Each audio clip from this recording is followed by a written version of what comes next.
Alright guys, I'm going to be here to talk to you about gear, chips, and modules and how to upgrade them, what's the most impactful, why they are impactful, and etc. So, first of all, gears are incredibly impactful. It's the most impactful aspect of the game that can boost your troops' power by a lot. Now, I'm going to go over how to upgrade them and the differences in upgrading them. So when you tap on each gear, okay, you'll have an enhance and a promote button. The enhance button, it requires, what is it called? These little brown luggage bag looking things here, these little things. And when you auto select, you don't normally want to auto select. If you're trying to save items for certain event days, you want to just select one and then, confirm.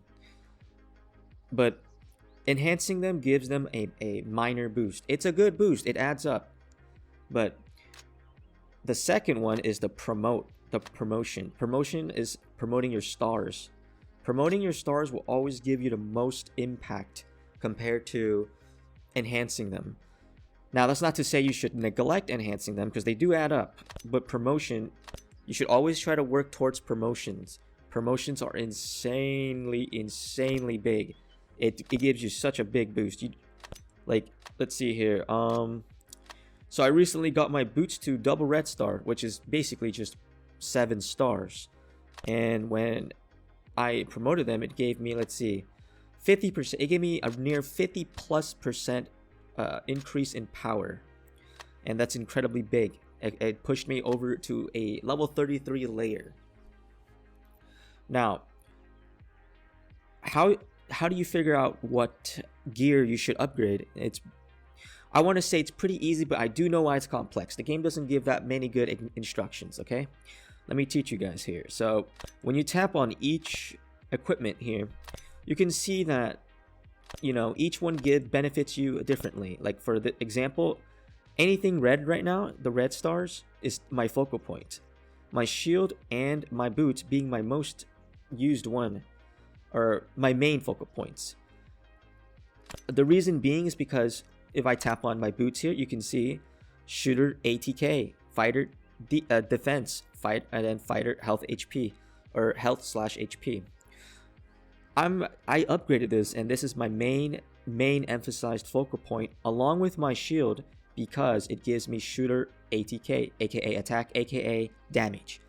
More damage pushes you over the edge 2 layers. You want this. It goes the same for if you're a rider focused player or a fighter focused player. Let's say you're a rider focused player, you want that really impactful damage boost. Your ring gives you rider ATK.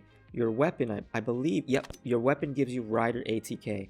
And then if you're a fighter, it's your jacket and your helmet that gives you fighter. Now, as for health and defense benefits, they separate them.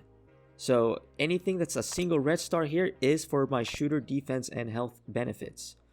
They do this so, obviously you have to spend more money, and I kind of get it too. They don't want players to grow that fast. It'll be insane if all 3 benefits were in one, in one equipment. But this is essentially how you should look for, or what you should look for when you're upgrading. You should have a ratio.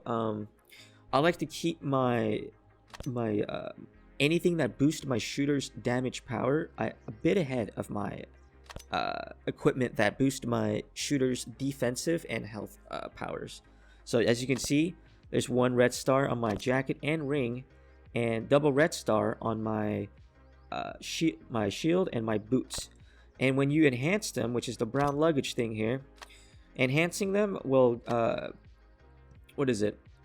enhancing them will give them a great minor boost, just like a minor-ish boost. It's not as big as promotion. And when you tap on each equipment, you can see, there's enhance and a promote. Promoting will always give the most impactful change. It's the same for cubes, chips, and modules. It'll give you the most impactful change. For example, you can see here, when I recently promoted my boots to 2 red stars, I received 50+% in shooter attack damage. It's It's a fucking lot. It's a lot.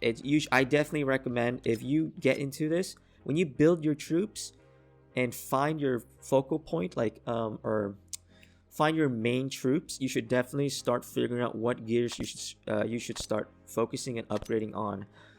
Obviously, you can always ask me in game if you need advice. I'm always there. But this video is to give you information as to how I come to this, and all this knowledge I have. For chips, it's pretty simple. You only focus on your chips that benefit you the most, your main soldiers basically. So my main soldiers and the main focus point is shooters, so I focus on the shooter chip. So it's the middle chip all the time. Every tab should be the same. It doesn't matter. You see how there's like little symbols on top correlating to the gear tab here?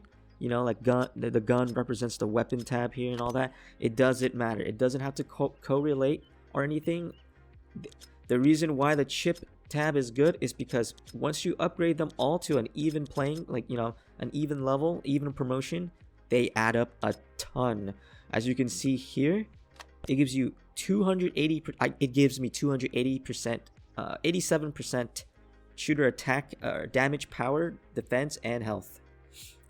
And over here for the gears, it gives me, I focus on shooter attack, so it gives me nearly 400%. So, and modules is the same as chips. You just gotta focus on anything that you're focusing on. You upgrade anything that benefits whatever you're focusing on. For the cubes can be a bit tricky, and I understand, because no one really knows what to upgrade first. And here, I'll tell you right now. Always upgrade the time cube first. That should be your main priority. Not saying the other two cubes are useless, but the time cube gives you attack power. So you see that ATK? Yeah, you want to upgrade this. This one is the most important one. Mainly because, again, ATK pushes you over the edge for power in terms of layer power, etc. So you want to do that. The other cubes are good. You should definitely make them a second priority depending on what you want, because they do give troop ATK. Troop ATK is basically giving attack power to all types of troops: shooters, riders, and fighters. So make sure you do them both.